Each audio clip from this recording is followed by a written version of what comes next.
How did I end up here?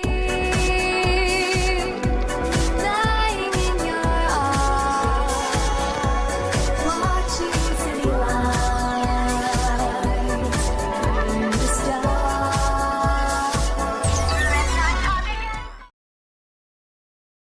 What does it take for a remake of a game to be good?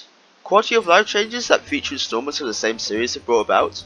Additional content that should then be standard rather than exclusive for the same reason, and, by extension, the formula? Or maybe just a simple graphical overhaul that improves the experience in some way and doesn't harp on the original beloved experience? Well, Pokémon Brilliant Diamond and Shining Pearl have some of these to their name.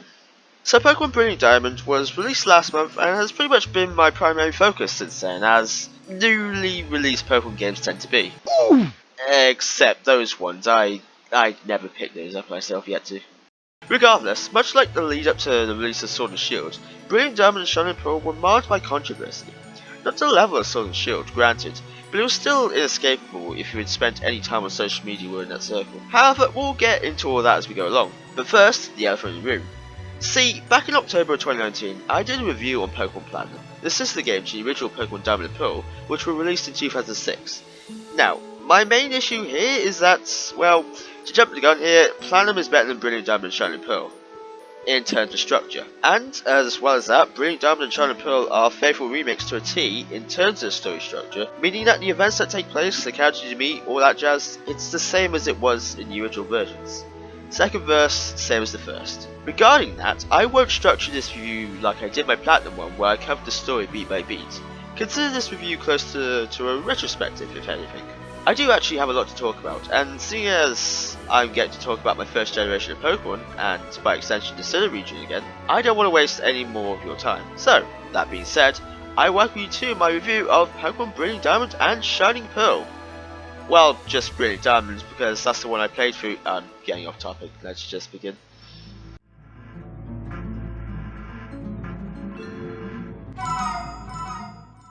Okay, so I feel like the first thing I have to talk about with Brilliant Diamond is its presentation. These games are goddamn beautiful. Like, seriously, BDSP are probably the best games in terms of presentation values to this date. Sure, the chibi art style reserved for the overall characters can be a bit hit and miss with people, I'm no exception to that. Having talked about how I didn't like the interpretation of the chibi art style in Gen 6, but I do think it works with how they went about it, and honestly, it resonates a very nostalgic vibe for me. Sure, I didn't start with Diamond and Pearl, so maybe some of that is lost on me, but again, Sinnoh was my first region, so I still do get that feeling to an extent. I mean, I will be honest, I was kind of opposed to the initial reveal of the style at first, as I was hoping to see something more akin to Sword and Shield style, but improved upon. But obviously, I did end up warming up to it after a while, and it honestly really fits now, I feel. Plus, I feel like with Sword and Shield style, where there was plenty of rough edges, I feel, even with improvements, would have also been the case if it was present here. I don't particularly want my nostalgic bias of region looking rough in any way. Okay, well, because of how Diamond and Pearl were at the time and how Platinum improved upon some aspects of the region's design presentation, BDSP do look a little rough in some areas, of which I'll touch upon in due time, but only because of hindsight. That hindsight being Platinum. Short to the point, BDSP are really pretty looking games, and even if the chibi overall design doesn't vibe with people, I think many of the amazing battle scenes will, which are by far the best looking battle scenes of any Pokemon game to date. I mean, come on, tell me these don't look good, or at least better than what we've had in the past. Plus, I just really want to drink all Sinnoh's water, just look at it. Keeping with the presentation, I want to just point out the many visual flourishes that BDSP has, like weather effects looking better than they ever have done. The environmental design is much more detailed in a lot of areas, and even the many trainers that you battle throughout your journey have unique start of battle and end of battle animations, which, while small, do give them this great sense of personality, and helps make this world feel more alive, you know? One final note on the presentation of BDSP, the music is amazing. Yeah, I know, saying the music is amazing in a Pokemon game is pretty redundant because of how it's just one of those series, but, like, genuinely, I think the Generation 8 sound font that Sword and Shield brought about really fits with the remix pieces of Sinnoh.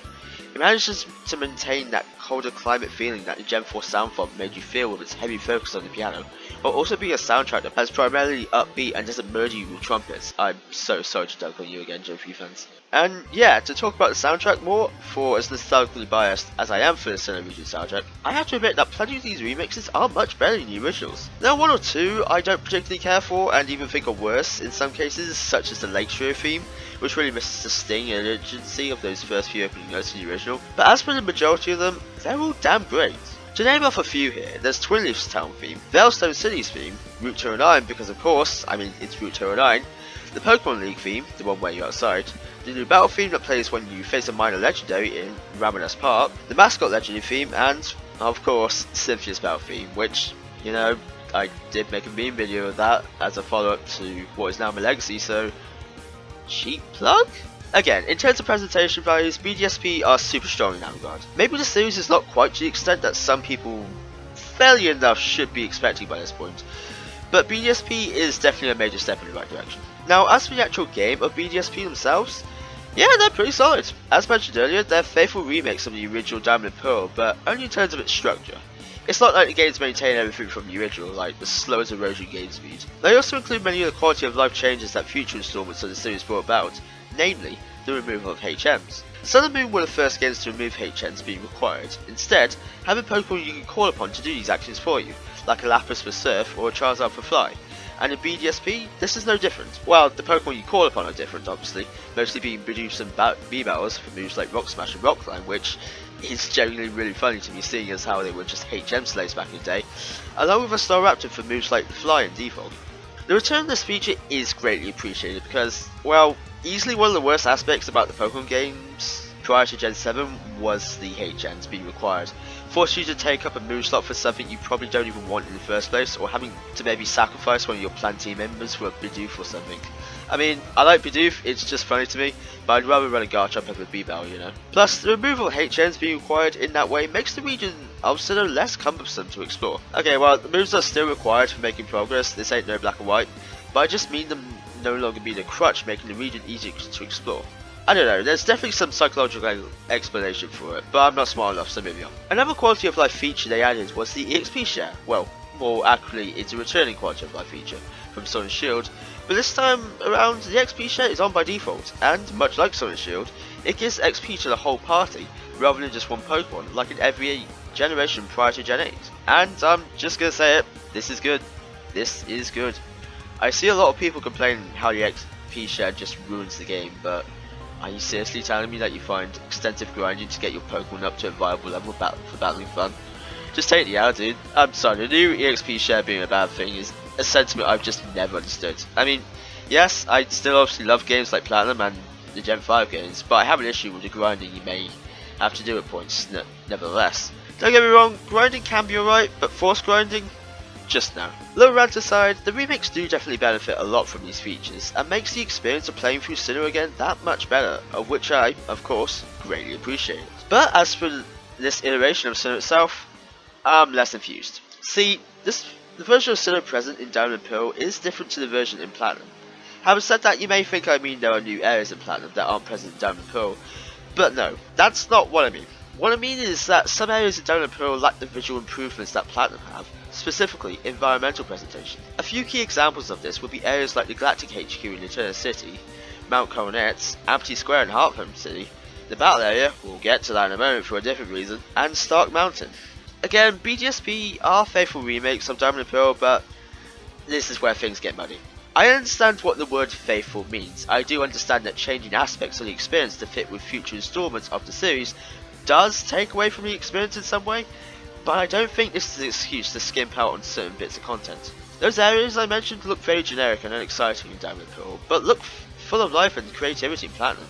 So why go with the former's looks and designs of those areas when you could just actually improve upon the experience by going with the latters? And I guess with that brings me to the battle areas. So, good lord, man. It's no secret that people have been clamouring for the Battle Frontier to return ever since it was brought back in Platinum from Emerald. Granted, Black and White 2's Pokemon World Tournament mode was really damn good, but similar things since then, like the Battle Maison in Gen 6, the Battle Tree in Gen 7, and the Battle Tower in Sword and Shields haven't really lived up to the expectations since then. Personally, I really like the Battle Frontier. I think there are plenty of genuinely fun activities to do and just generally a fun place to be. atmosphere and all, but BDSP didn't bring back the Battle Frontier because it wasn't in the original Diamond and Pearl, and instead just gave us the Battle Tower again. Again, the argument of the games being faithful remakes is fine, but I don't think anyone was excited for the Battle Tower. It gets weirder when you realise that Heart Gold and Soul Silver also had the Battle Frontier present, being off to the west of Olivine City. And sure, an argument could be made that the Frontier was brought back to be a constant for Gen 4, but where the Frontier originated, remember, was in Emerald, and no, this is just becoming too much for me. So yeah, I was disappointed by the exclusion of the Battle Frontier. I don't think it's right to say that it's required for enjoyment, but having it there would have been fun, you know? Something else to do in the post game at the very least. To cover it now, yes, the story is as it was in Diamond and Pearl. You should know this by this point. You get your starter, I chose Detriment because it's the best starter Pokemon, fight me. You go around the region collecting the gym badges, you have run-ins with the Resident Evil team of the week, Team Galactic. Eventually culminating in a fight against the boss atop of Spear Pillar, then you fight the mascot legendary, followed by you getting your last gym badge, and then beating the league, hopefully not getting your ass kicked by my wife. When bored down like that, Diamond Pearl and BDSP are pretty simple in their structure, formulaic even, suffering from pacing issues that were a problem in the series up until Black and White, where you face the mascot legendary before the Pokemon League. Hell, you face Evil Dialga and Pokemon before the 8th gym, and that's just not right. There are even other pacing issues I have with BDSP and the originals by extension, such as you suddenly facing your rival Barry while chasing down the Galactic Grunt following Pastoria's gym, and then later on when you have to journey up to Celestic Town, or to face Cyrus in your first battle against him, only for that to be the trigger to face Fantini in the Hearthome City gym, which is actually the 3rd gym in Platinum, but here it's the 5th, like, why? What's the point? There's also the whole issue of Diamond and Pearl's regional decks being kinda limited in its type pool. Such examples being the Steel type gym where there are Azumarill, and Flint, a Fire type Elite 4 that only has 2 Fire type Pokemon because Infernape and Rapidash are literally the only 2 Fire type lines in Diamond and Pearl's regional decks. It begs the question once again why these issues are consistent when hindsight is supposed to be 2020, but you know, the guys of these remakes being faithful, I guess. I guess what I'm trying to say is that BDSP falls into the same trappings that make the originals worse in hindsight, when it could have just easily been done away with. Enough ranting for now though, because I want to talk about the new things put into BDSP. Well, new things that are new to the remakes, which really contradicts the idea of faithful remakes. Okay, I know. I'm gonna stop mentioning it now. Actually, side note, I genuinely didn't intend to bring up the faithful remix thing so much, it just kind of happened, so I'm sorry. Anyways, as for the new things, the trainer customization returns. Honestly, at this point, if the trainer customization didn't return, there'd be quite the outcry. Looking at you, Omega Ruby Alpha Sapphire, just I'm sorry. Sorry. The customization isn't as deep as it was in Sword and Shield, rather than giving you complete outfits to customize your trainer with, rather than letting you customize every single part of your outfits. But in all fairness, what we have here to choose from is all pretty nice, and there's even a bonus mystery gift outfit, still being distributed at the time of this video, that gives you the clothing the protagonist wore in Pokemon Platinum, fittingly called the Platinum Style. And, well, you bet your ass I got myself the Platinum Style, and it was the only outfit I wore for the rest of the game. I'm not nostalgically biased, what are you on about? Also, to touch upon it as well, the games do allow you to choose your gender and skin colour at the start of the game. Once again, it's not as deep as some would like, honestly. It'd be better if there was something like a skin tone scroller, as well as a choice of eye context, the latter of which was present in Sword and Shield, and both of which are present in other non-Pokemon games, like Animal Crossing New Horizons, so what's the deal here exactly? Who knows, but we're also missing hair customization as well, strangely. Why not just give us everything of what was/has been present in the series for a while, instead of just part of it? I don't even know. Continuing on with the new things to Gen 4 remakes, the Fairy type. Introduced in Gen 6, the Fairy type is, well, kind of shallow in its Pokemon pool. It's probably one of the best types out there, with most fairies being pretty versatile, such as Gardevoir, so I'm really happy it's definitely here to stay, but then again, something like a new type wouldn't likely even be considered to be removed anyway, but hey, still worthy of a mention. Next up, following Pokemon. A feature many have been clamouring for ever since it returned in Heart Gold and Soul Silver, and kind of returned in Sword and Shield, but to a lesser degree than what was wanted. But either way, it's back and it's good. It's not amazing or anything, with your following Pokemon not being one-to-one with you like it was in Heart Gold and Soul Silver, with your Pokemon sometimes getting lost way behind you because your trainer runs faster than Sonic the Hedgehog. Is Sonic the Hedgehog considered a Pokemon in this universe? I guess Pokemon's kind of like Splatoon, where it's its own thing, separate from other universes. So they don't actually exist in them. Sorry about that. That was quite a tangent. Anyway, as I was saying, following Pokemon can also get stuck on objects, but they will spawn behind you if you get too far away or whatever, so it's pretty much the same system used as Sword Shield. The pathfinding AI could be better, but it is nice to finally have fully fledged following Pokemon again. Even if the sprite scaling could be better, but then again, there are Pokemon like Wailord that are like 47 feet in length, so can you even imagine what that would look like? So moving on now to actually new stuff that was added with BDSP. First, the Grand Underground.